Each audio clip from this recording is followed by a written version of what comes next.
Today's video is going to be talking about the importance of Waiata Tamariki, or children's songs, in learning Te Reo Maori, and the fact that they're fun and easy to allow children to gain the confidence in pronouncing Te Reo Maori words and learning the language.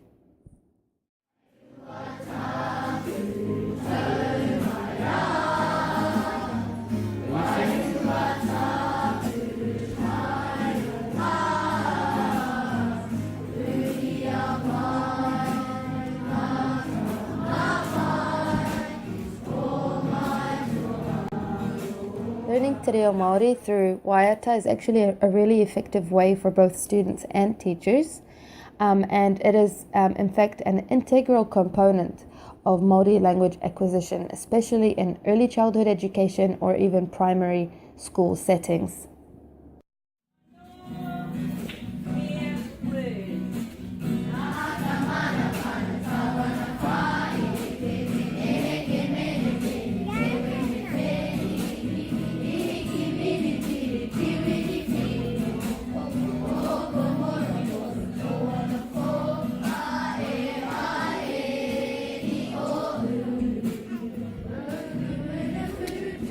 Most primary schools and ECE in New Zealand incorporate Waiata Tamariki into their curriculum, and this allows the child to not only become confident in speaking, but also allows them to do this in a fun and interactive way.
Kia toi tō ka whai, mana ki tia mai.